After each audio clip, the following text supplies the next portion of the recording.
It gives me really great pleasure to introduce Mary McAuliffe. In introducing her, I was trying to find ways to describe her, but really, she is a historian and she's the assistant professor in Gender Studies in UCD. Now that's the kind of official line, but Mary is involved in, she's always working, she's always involved in anything, certainly when it comes to women's history. So we are really very grateful to Mary for taking the time to come to be with us today. It's an important event for us, even though it's only very small for the association, because we have to keep our, put ourselves on the agenda in terms of what's coming forward as well as what has happened in the past. And these events help us to do that. And having people, very busy people like Mary McAuliffe taking the time is very welcome. And so I'll introduce Mary to you now and thank her very much for coming. Thank you.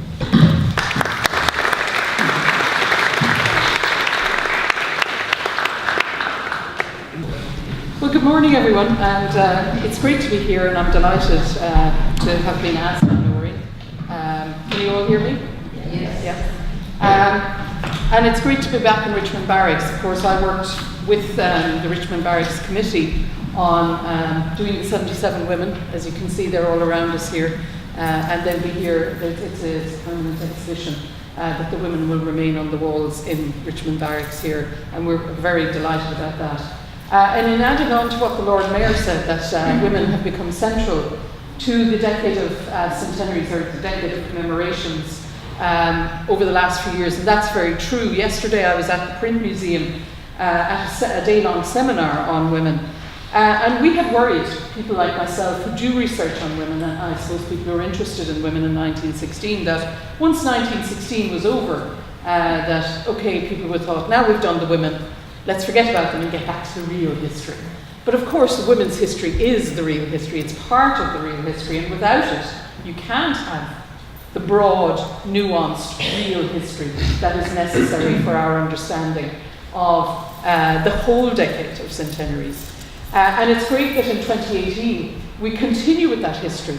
And I'm not worried anymore now that when 2018 is over, that the women will be forgotten again. And maybe I'm being a bit over-optimistic and positive, but for me, as a historian of revolutionary women, it's been go, go, go since about 2013. So the interest hasn't declined, and that's been fantastic. And I think it's really added to our knowledge of what happened in this period, and particularly women's contribution to this period. The fact that we now know that over 300 women fought in 1916, whereas before, if you look at history books that were published up to the 1980s or 1990s, people would have said about 70 women or 90 women, and that they did the nursing and caring. Well, one of the women I'm going to talk to you about today, of course, is Margaret Skinnider, and she was not doing nursing and caring, she was doing something more extraordinary at that time, which was a woman with a gun, who was using that gun. And that's the kind of theme of my paper today, is what we need to do to uncover these militant, female militant activists in this period. Now, I suppose the talk is one big long plug for the book I'm writing on Margaret Skinnider, her biography, which will be published by UCD Press. And it has been fascinating in the research on Margaret Skinnider. As I was saying to Noreen, at this stage I'm hoping that I don't find anything more about her, because it was supposed to be a short biography. I thought it would be very quick. Boom, boom, boom, we get it out. Not at all. Of course, now what I'm doing is finding more and more and more and more. And this is what happens. I should have known that this would have been what happens, because this is what happens when you look at the women generally. That Margaret Skinnider didn't just turn up in Dublin in 1916, do her bit, pun on her book, and then disappear into the realms of history, and we hear again about her being refused her pension, and that's it. She has a long and an extraordinary life. And really what I want to look at today is just taking her up to 1916. Her life in Glasgow before she came to Dublin is vital for our understanding. And it's vital to understand these women's lives in their fullest sense from the beginning. How do they come to be activists? Because of course we're talking about early 20th century Ireland, which is just coming out of the Victorian period into the Edwardian period. The dominant trope or the dominant discourse for women is domesticity, marriage, motherhood, being in the domestic, not being in the public realm. Women still don't have the vote. And in 1918, the vote is only partial. It's only women over the age of 30 with certain property qualifications or university qualifications. So a woman like Margaret Skinnider, well, she probably would have qualified because, of course, she trained to become a teacher.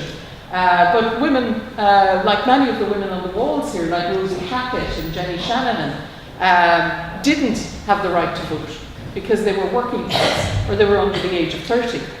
Actually, Margaret wouldn't have had the right to vote. She was only in her mid-20s in 1918. So these women who were fighting, what was motivating them? What was keeping them going? And I think we need to understand that as well, because they don't just appear. The 77 women who were arrested and imprisoned here after the Rising didn't just happen on the sea in 1916. Something drove them. And so what I want to look at is that today. So get my piece. So this is a woman you all probably have heard of, the great Helena Maloney. And in 1963, when she was interviewed about her role and that of other women in the Rising, she said that when people question me about the part women played in Ireland's last fight for freedom, I feel they might as well ask me about what the fair-haired men do in wars or what the small dark-haired men do. The answer in both cases has to be the same.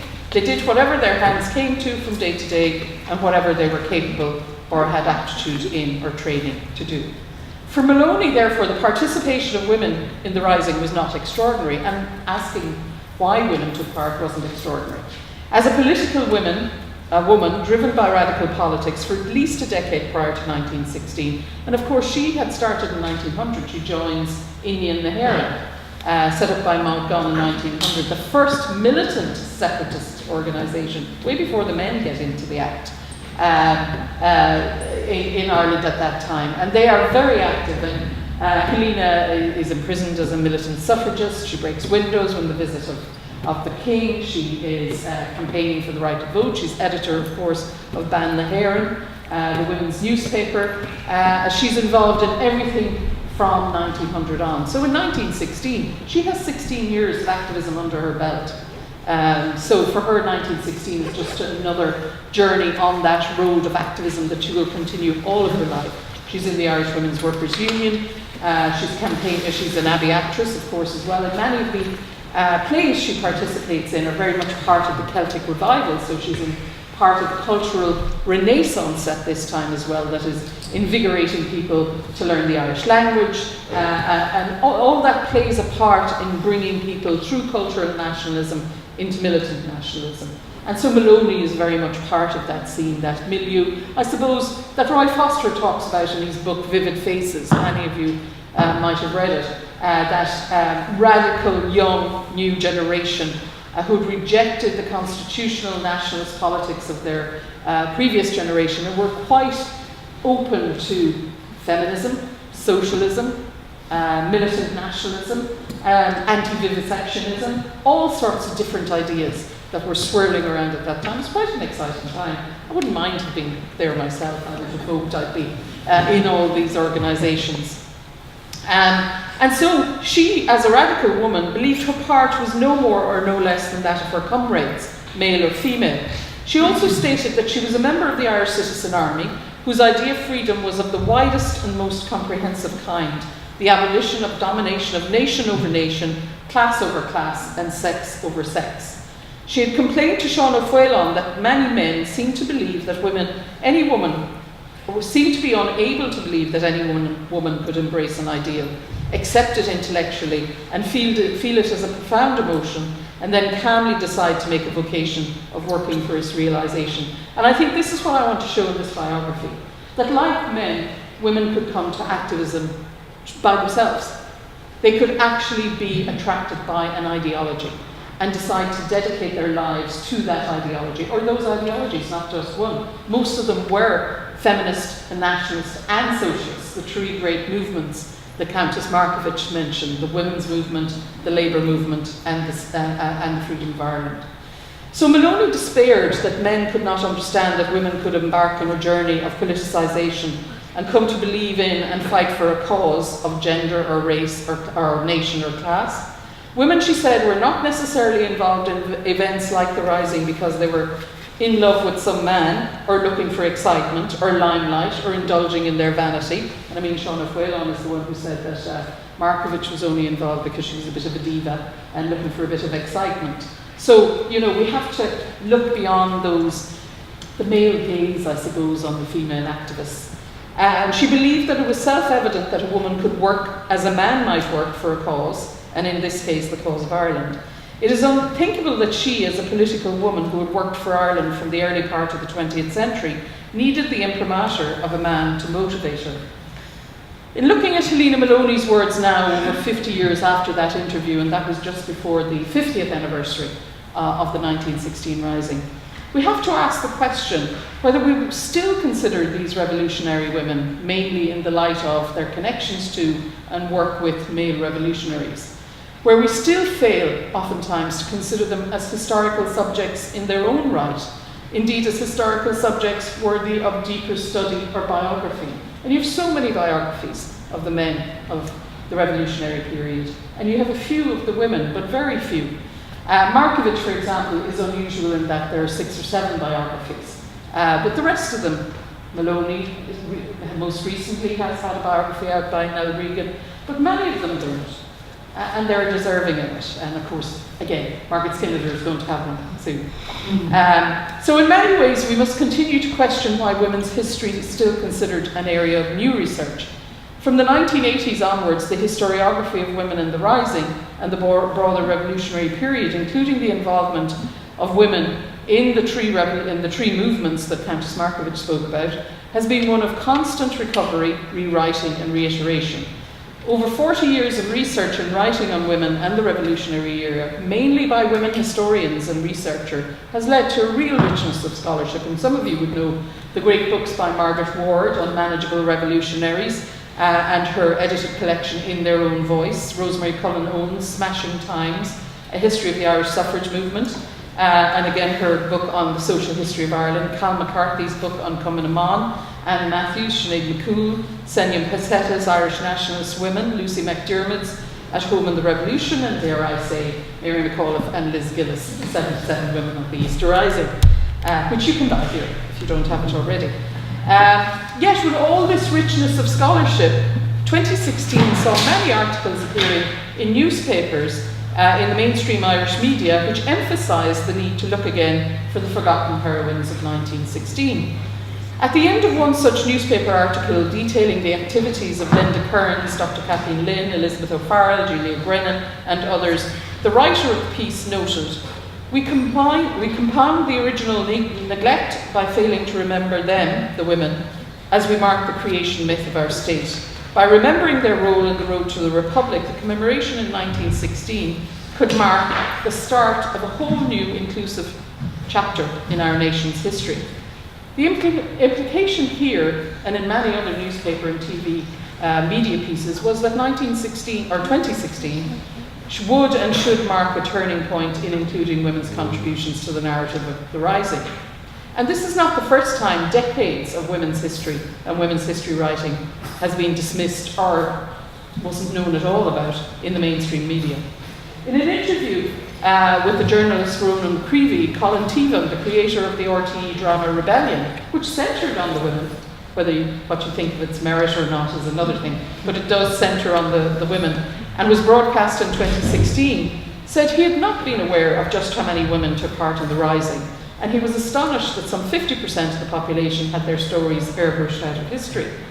Beatrice Harrison, in an article headed Rising from Obscurity, the Women Airbrushed Out of History, reviewed the RTE documentary Seven Women, which was narrated by Fiona Shaw, and which explored the roles played by 7 women, including Markovich, Skinnider, Helena Maloney, Louise Gavin Duffy, Leslie Price, Aoife de Burca and Elsie Mahaffey.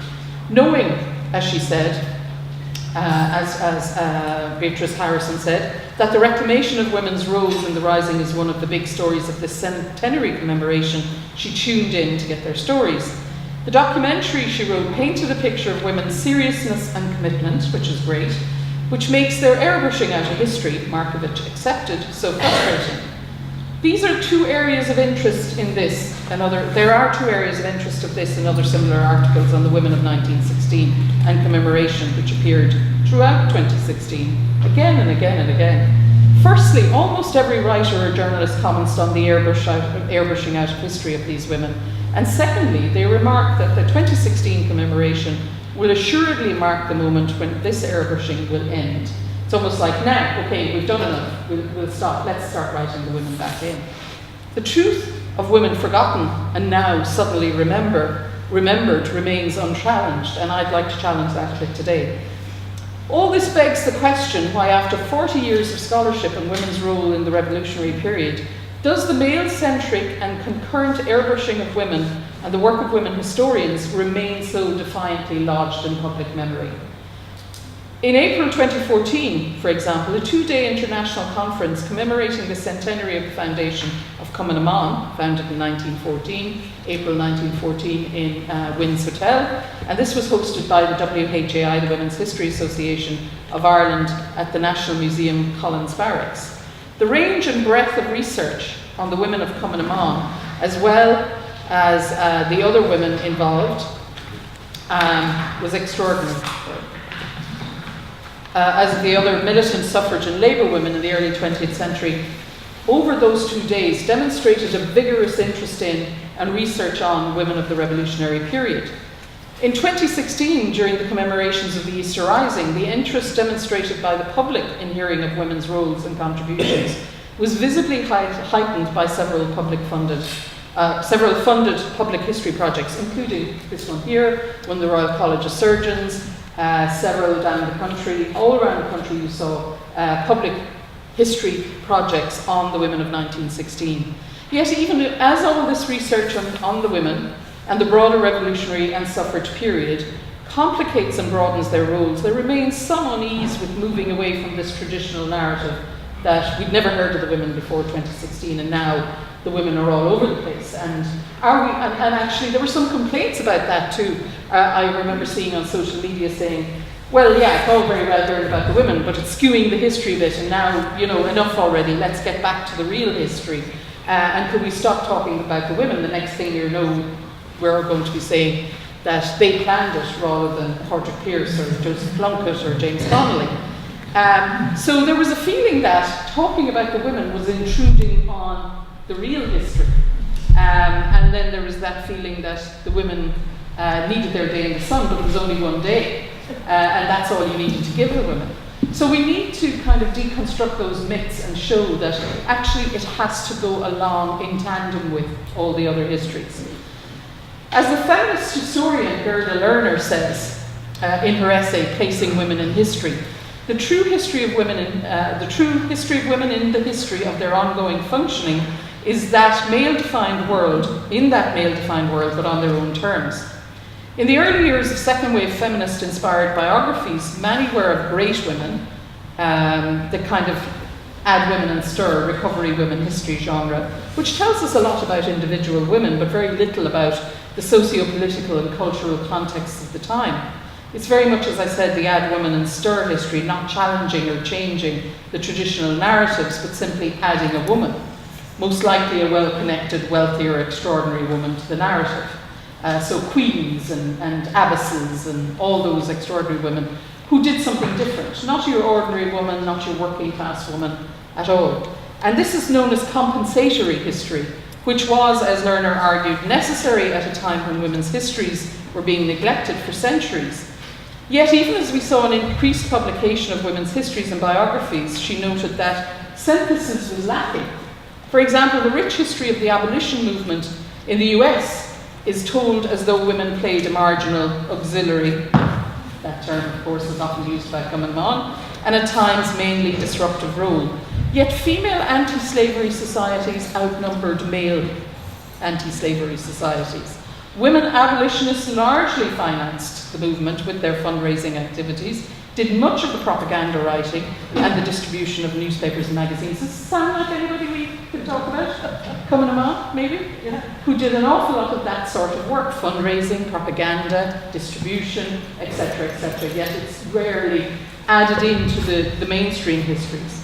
This was also the case of much of history writing in the Irish Revolutionary period. FSL Lyons's Magisterial Ireland Since the Famine, published in 1971, and one of the great survey history books of modern Ireland, contains one mention of Cumann Amon, and that's in a footnote. The campaign then for the right to vote from the 19th century until its partial achievement in 1918, barely rates mention, yet as historian Eric Hobsbawm noted, it was the women's revolution that was the most significant revolution of the 20th century, not just in Ireland. Not only that, the women's revolution, like every revolution, as he said, backed their innovations by references to a people's past, so that history was not merely a record, but also served to form part of the ideal of the national state or movement. So the first wave feminists, the feminists we're talking about, the ones on the walls here, looked back on the achievements particularly of their female ancestors, just as the second wave feminists looked back on the first wavers, the suffrage and nationalist women. It was women such as the women of Innian na hÉireann, founded in 1900 by Maud Gonne and Ella Young. Many of you have heard of Maud Gonne, but how many of you have heard of Ella Young?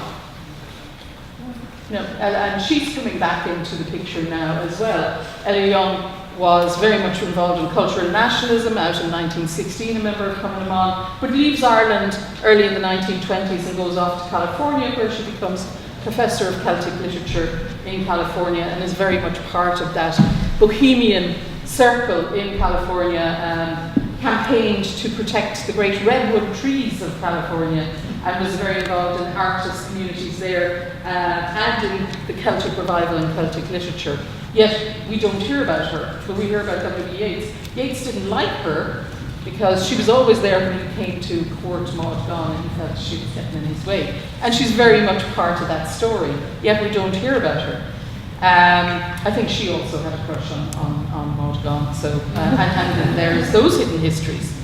And Innian na hÉireann, of course, used different cultural and educational forum to attempt to get their nationalist feminist message across, most famously in their tableau vivant productions, which were staged images from Irish history and mythology. The Innian literary and theatrical activities often included strong female role models from Irish history and mythology, like Bridget, Queen Mabel Connacht, Granuaile, and Devlin, and from European history they drew inspiration from figures like Joan of Arc. So the famous photograph of Markovitch and Joan of Arc. And you can see the inspiration this would be to young women, drawing them into the militant, feminist and nationalist movements at this time. Historians of Irish women's involvement in politics in modern Ireland argue that Innian were one of the most important political organisations founded in the early 20th century. As Margaret Ward wrote, had Innian not existed, a whole generation of women would never have developed the self-confidence which enabled them to hold their own in organisations composed of both sexes and to set up organisations themselves. And yet there is no full book on Innian na hÉireann, and that really needs to be done if anybody's looking for a project. So influenced then from the 1970s on by second wave feminism and the turn to rewriting women back into history, biography has become a serious subject of scholarly concern. Women as a subjective historical figure, especially those women who are lesser known yet still active in the public sphere, has, as historian Carolyn Steadman's described it, suffered from a form of historical neglect. And as she further argues, these stories of the self-formed by the historicised world, lives to be told by our biographers, we have to look at because we need to know the principles of causation. What made these women become involved? Both the internal world, private life, and the external world, what was influencing them. And so it's important to look at all these. As the private and public life of women is so deeply interconnected, because women were always constructed in the private, so we have to understand what brought them out of the private. Why did they do that? And how did they do that? The biographies can reveal the agency women had in overcoming or expanding their gendered roles in society and in exiting the domestic and functioning as public historical figures. As Leanne Lane writes in her introduction to her life of Rosalind Jacob, again another neglected woman, who left a magnificent set of diaries. She kept a diary every day, and her diaries were always mined for history of the early nationalist and militant Republican histories, because she was very much involved and she seemed to have gone to every meeting, although she was never on the leadership committees. Yet nobody ever looked at Rosalind Jacob herself, and she's a very interesting character, particularly as we go into the Irish Free State, because she remains unmarried. And so she has an awful lot to say about the single woman in a state that privileged marriage for women. And she's very interesting in that subject, and wrote a couple of unpublished novels which centre on that particular subject and give us real insight what it was like to be, not like we know the history, say, of women who were unmarried mothers and put into Magdalen laundries and mother and baby homes, but what about the single woman who was still considered respectable but had no position in a society where married women were the expected female figure. And it isn't a pleasant story to read at all. But it is a very interesting story. So she said, Lane said, a study of an individual life can illuminate social, economic, political and cultural patterns within society. And in his history of the younger generation of radical Dublin in the years leading up to 1916, Roy Foster, in Vivid Faces, recounts the preoccupations, many of them forgotten after the revolution, of women with secularism, socialism, suffragism, vegetarianism and feminism, of both men and women at that time, most of them born after the mid-1880s. Among this radical generation, Roy Foster writes about the Ryan sisters, and here are two of them up here. For example, Josephine, or Min Ryan, and her sisters were very much part of the radical revolutionary milieu leading up to the years prior to the rising. Min, Mary Kate and Phyllis lived in Dublin together, and they sort of had a bit of a salon going. A lot of the young men and women used to come together in their flat in Dublin. And their sister Nell, who's up there, and others used to visit as well. Of course, Min was particularly close to Sean McDermott, and she may have, they seem to have had an agreement, or they may have been fiancés and possibly would have got married had Sean survived.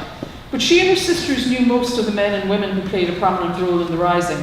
She was very involved in Cumann na mBan activism, and indeed in the week before the Rising had been organising a fundraiser for the volunteers in the Foresters' Hall on Palm Sunday.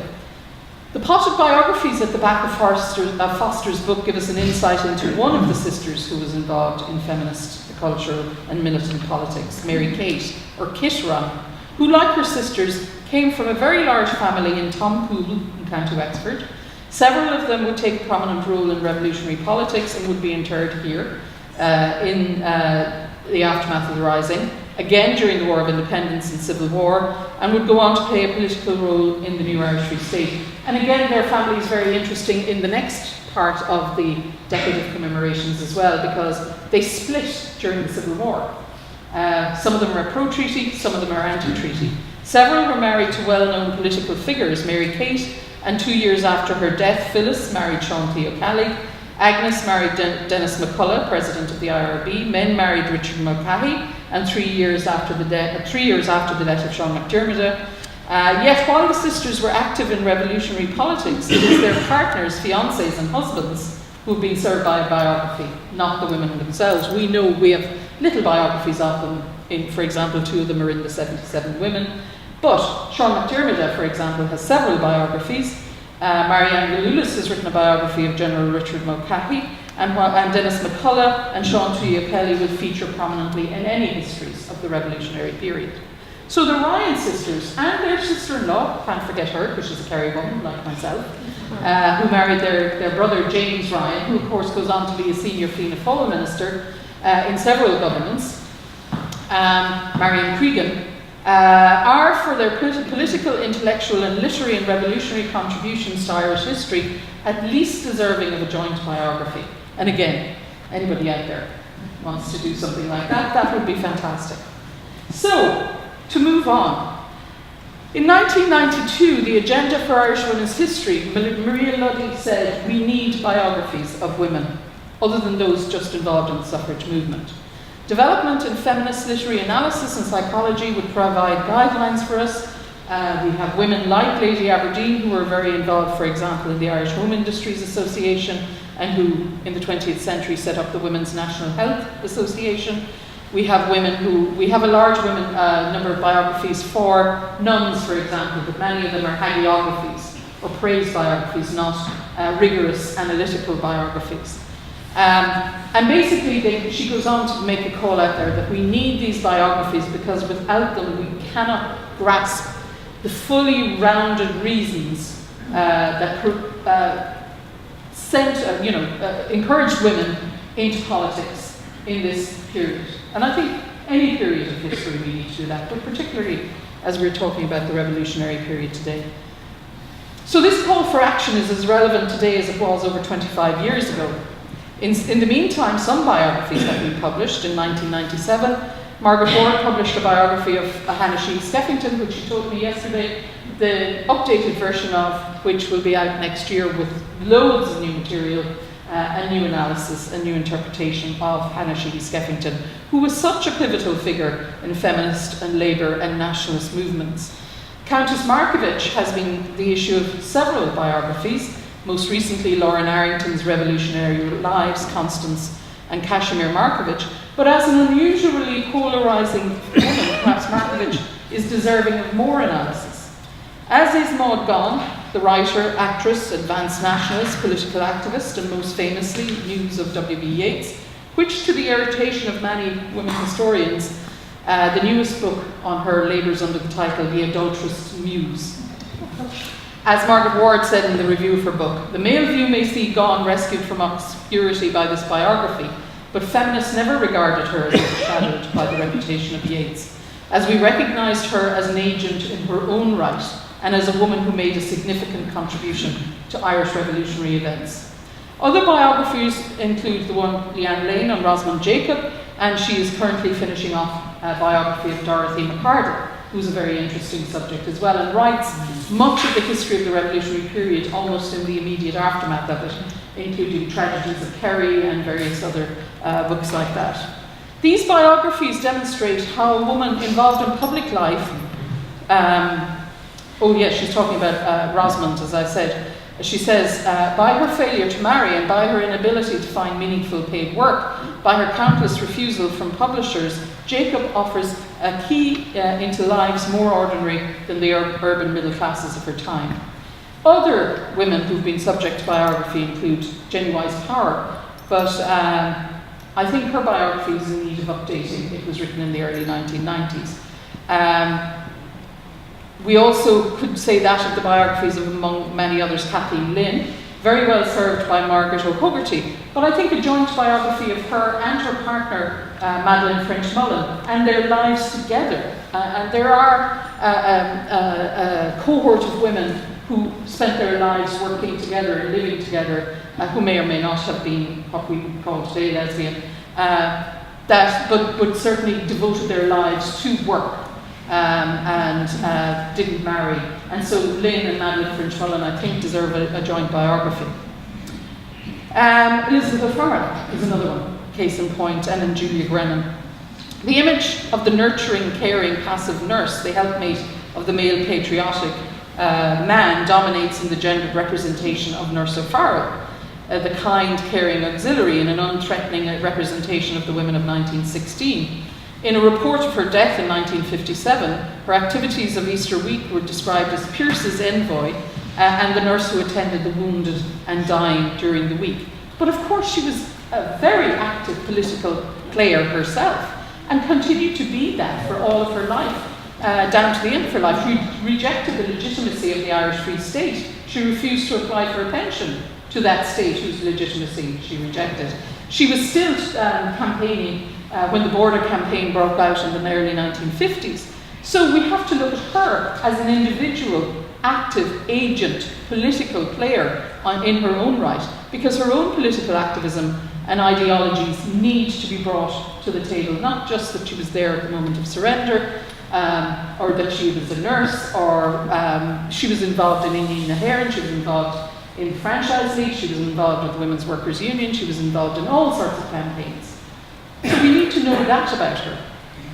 And now I want to come to my subject today. Have I? Yeah, you're fine. Keep going. Yeah.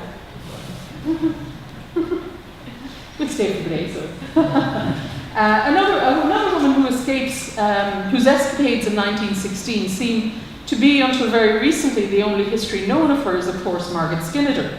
And it is Skinnider and the necessity and importance of knowing her complete life story who I wish to speak about today. Skinnider is often referred to as the girl sniper on the green, although she was in her mid-20s at that stage, and is probably most famous in Irish revolutionary history as the only female rebel who led a military action and was wounded in 1916. She would have been here, actually, had she not been wounded, because all of her compatriots were arrested in the Royal College of Surgeons, but she was carted off to hospital rather than being brought here. So she's not one of our 77 women. If there is a second sentence in the very brief biography of Skinnider, it is that she was refused a military pension in 1925 because, as she was told by the Military Pension Act and the interpretation of it, it was only applicable to soldiers as generally understood in the masculine sense. After that, Skinnider more or less exits the historical record. Yet here is a woman born in Glasgow who arrives on history's pages in 1916 as a 23-year-old Cumann na mBan member ready to fight for Irish freedom. Why? How? How does she get there? What brings her there?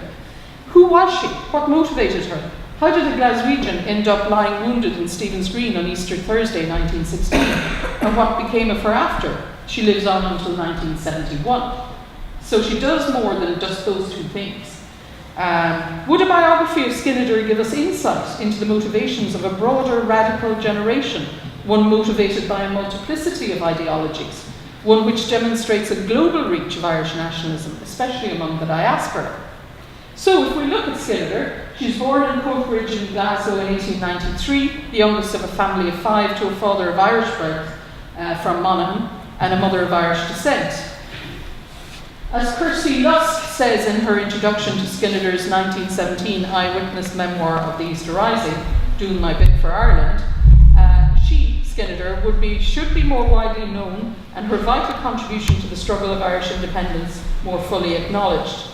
However, in looking at Skinnider pre-1916 life, it is clear it's not just Irish nationalism that motivated her. She was, as she admitted herself by 1913-14, known to the Glaswegian police as a militant suffrage activist. Her introduction to politics came not through the nationalism of the Irish diaspora in Glasgow's Little Ireland in Coatbridge, but through, as Lusk terms it, the physical force suffragism in Glasgow and more broadly in Scotland. While Skinnider's 1916 story and her subsequent importance in the War of Independence and Civil War, she was, for example, the IRA senior officer in charge of their funds during the Civil War until she was arrested and imprisoned. It is vital to understand what happens to her and what brings her to 1916, looking at her early life. What were her complex ideological awakenings? This makes sense not just of her republicanism, but of her subsequent trade unionism and her lifelong devotion to feminism and working women's rights. By the time she was 20, in 1913, she was a teacher working at St Agnes' School in Lamb Hill on the north side of Glasgow, and she was also very involved in the militant suffrage movement there.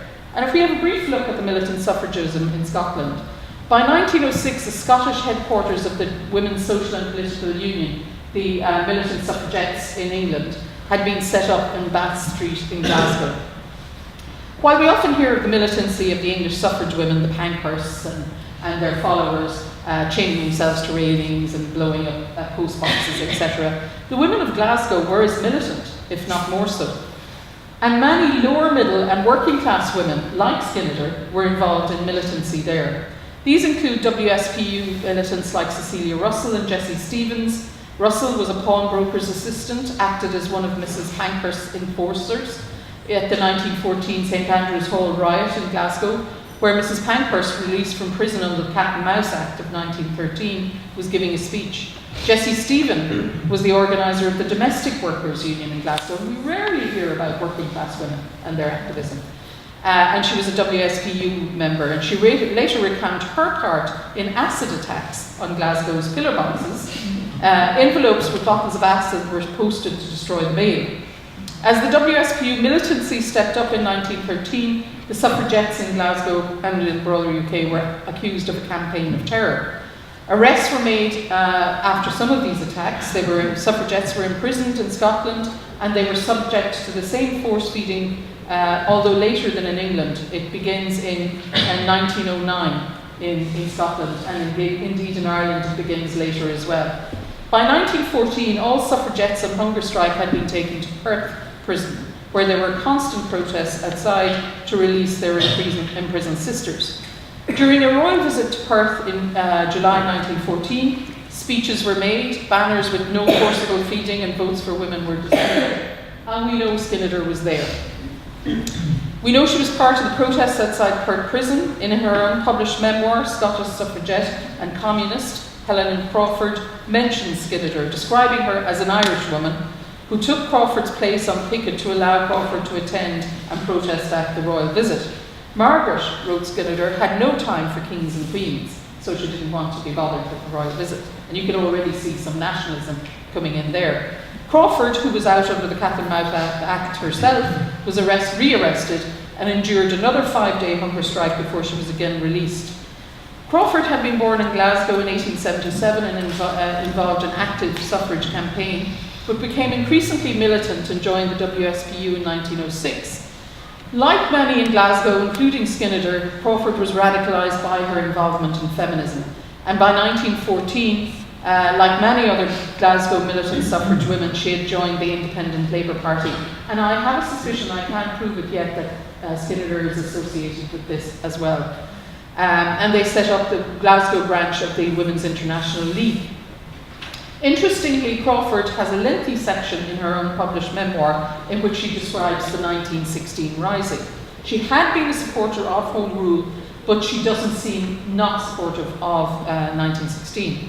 Through her involvement with the with the Independent Labour Party, she often crossed to Belfast to lecture, and she became acquainted with James Connolly, with Jim Larkin, with Charlotte Despard, and with Maud Gon McBride, and with Countess Markovich, who she described as mentally very alert, capable, and fearless. In her tribute to Connolly after his execution in 1916, she said Connolly knew the value of women's work in the revolutionary struggle.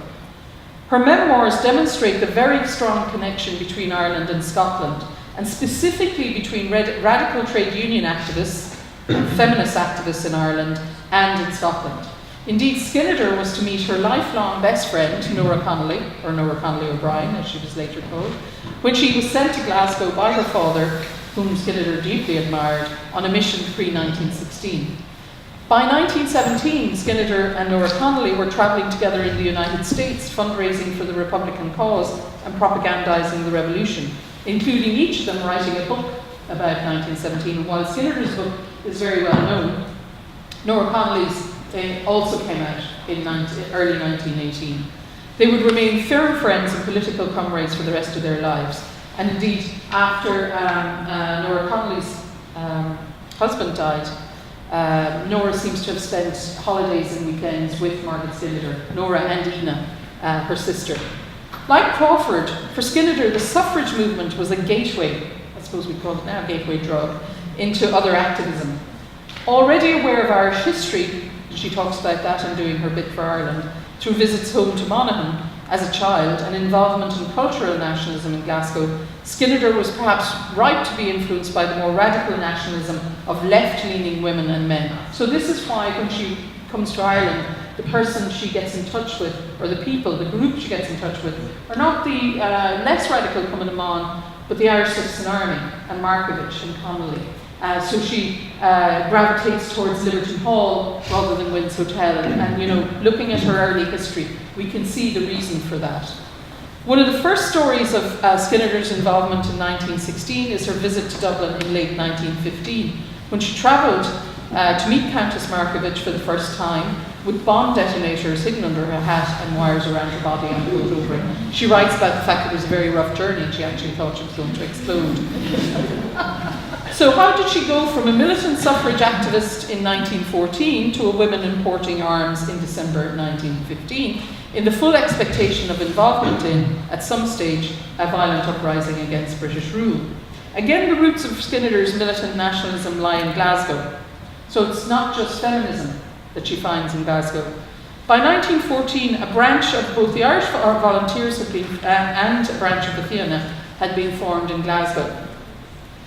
Daniel Bannoff, in his Bureau of Military History statement, said that from 1914, associated with the Irish Volunteers in Glasgow was a slew of Fianna Éireann who were trained and drilled by Margaret Skinnider and Seamus Reader. This would be where Skinnider and Markovich made acquaintance, because of course Markovich is very much involved in the Fianna. A relationship that was of importance to Skinnider in her development as a militant nationalist. By mid-1914, she had joined the Glasgow and Devlin branch of Cumann, and she had joined a local rifle practice club which had been set up to train British women in the defence of Britain, but she was learning how to shoot for an altogether different reason. She was also involved with Seamus Reader in an unsuccessful attempt to steal weapons from the Henderson Admiralty shipyard and to send them to Ireland. So by the time she visited Markovich in December 1915, Skinnider was a seasoned and trusted militant nationalist. Where previously it had been suggested that it was Markovich's influence that radicalised Skinnider, her backstory shows that by the time they met in 1915, Skinnider was already a committed feminist and militant nationalist. It was this and her proficiency with guns and explosives that impressed the Countess. That December, Skinnider was introduced to many of the inner circle who were planning the rising, so she must have been very trusted because they didn't tell very many, and we know from our history that the silence and secrecy, you had to keep that very tightly because so many revolutions previous to that had been betrayed by the informer or by whispers. She trained and drilled with the Fianna, impressing Markovich with her ability to dress and pass as a male member of the organisation. And if you're redoing a bit for Ireland, she's in and out of costume. In the first 2 days of the rising, she's changing from being dressed like this back to being dressed like a woman, back and forth. She does it several times. So she must have been in and out of rooms changing her clothes a lot. She did some scouting work and plans she drew up plans for Beggar's Bush. Apparently, because of her mathematical ability, she's very good at drawing detailed plans. And she drew plans up of Beggar's Bush, which really impressed Barracks, which really impressed Connolly because they had a plan to dynamite it. There was no stepping back from Margaret Skinnider when it came to militant activism. She was ready to blow up things and shoot things and things like that. And on that visit, the trust she had gained from Markovich and Connolly was reinforced. On her return to her teaching post in Glasgow, after the Christmas holidays, she continued her work with Cumann, with Na Fianna, and on being summoned, returned to Dublin on Holy Thursday 1916, ready to do her bit. Skinnider's involvement in 1916 is well known. I don't think I need to go into too much detail in that. Her involvement in the War of Independence and the Civil War less so, although the military pension files of the Military Archives, fantastic resource, and other sources are now available, which help us correct that. The fact that she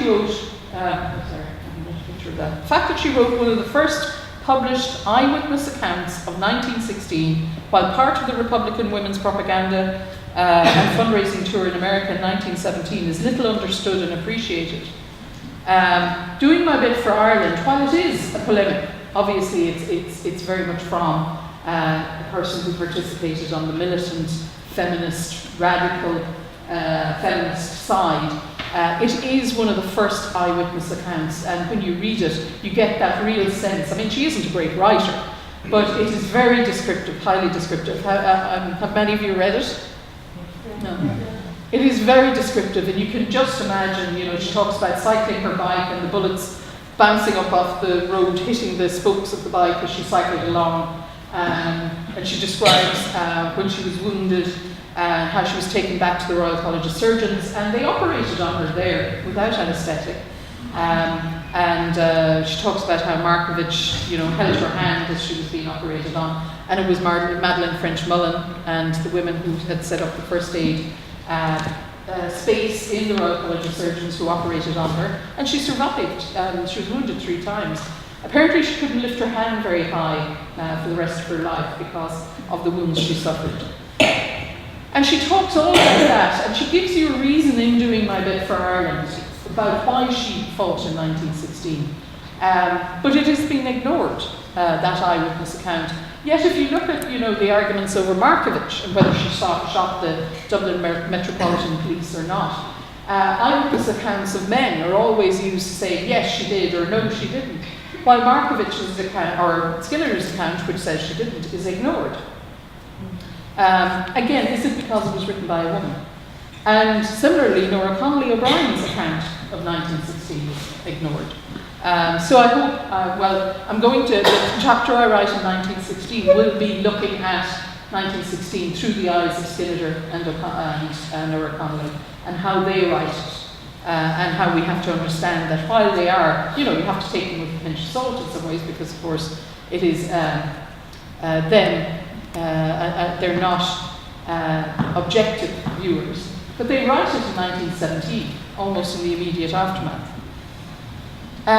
She goes through the War of Independence and Civil War as a member of Cumann Mond. She was anti-treaty, so she was imprisoned during the Civil War in Kilmainham and the North Dublin Union, and after the Civil War she returned to civilian life and would live in Dublin for the next 50 years. She always said Scotland was her country, but Ireland was her nation. And she never lost her Scottish accent. There are interviews with her in the mid-1960s around the 50th anniversary, and she has a very soft Scottish accent. In those years, until she retired, she would work as a teacher, but true to her feminist beginnings, she committed her life to campaigning in the INTO, of which she eventually became president, for the rights of women teachers, and in political activism, most notably in Clon na Poblachta, and she was on the executive committee of Clon na Poblachta, and she campaigned on that for the rights of women and workers in this Irish state. These parts of the story, as well as her personal life, and she lived with and among women all of her life, including, I think, in a female partnership, will form part of my biography forthcoming in UCD Press in 2019. As Barbara Kane has written, through these detailed exploration of individual lives, one can gain an awareness of the complexity and diversity of feminism, of the impossibility of reducing it to a set of particular demands or events or campaigns, and of the need to see it in close relationship to a whole range of familial, religious, social, cultural, and personal and political ties, beliefs and values. And this also holds true of revolutionary Ireland and the participation of women in those ventures. Detailed explorations of lives like the life of Skinnider give us a broader awareness of, as Helena Maloney said, the ability of women to embrace an ideal and to do so from within her own socio-historical, political and cultural experiences. With the opening of the new archives, and especially digital access to the archives, scholars are delving deeply and producing more nuanced analysis of the roles and contributions of women involved in suffrage, nationalism and trade union activism, and their contributions to the broader revolutionary period. Women's contributions are far more complicated and nuanced. Yes, they served as nurses and first aid assistants, and without them the revolution couldn't have happened. But also they served as couriers, message carriers, intelligence gatherers, gunwomen, snipers, and military leaders, in roles understood by most historians as integral and vital to the history of Ireland from 1900 to 1923 and beyond. They were suffrage activists, cultural nationalists, militants, trade union activists, sometimes all of the above. Jenny Wise-Carr, for example, seems to have been in every organisation from the Ladies' Land League onwards. And not only that, but she was on the executive of all these organisations. You wonder where she had the time to have a family and run several businesses with her husband as well. However, the intractable nurse narrative, and I call that as in the passive narrative of women in 1916, the guardians of the patriotic flame, the passive auxiliary, the forgotten woman, These prove very difficult to shift from public consciousness. These narratives are embedded in public consciousness of the Rising, so that soon after the Rising, writers, historians and commentators, mostly male, usefully positioned women within this acceptable framework of a framework that was acceptable to the new conservative state. And it is these narratives that continue to dominate memory and history. Widows and nurses are not the stuff of national narratives, although they are important. And we know, for example, the real importance of the widows of 1916 in the propaganda campaigns post-1916. But again, that's not all they were. Margaret Pearse, for example, the mother of William and Patrick Pearse, very important in that propaganda campaign. But she's a political animal in her own right after that as well. And we have to look at that. So our ongoing understanding of the contribution of the women in all its complexities challenges and changes the revolutionary narrative. However, women's histories and biographies, as they are uncovered, will continue to challenge and question the myths and histories of the revolutionary period, broaden the role played by women, complicate our understanding of the period, and question what constitutes an authentic past. Who says which past is authentic? As well as uncover the processes by which a gendered narrative has come into being and is so hard to dislodge. Thank you very much.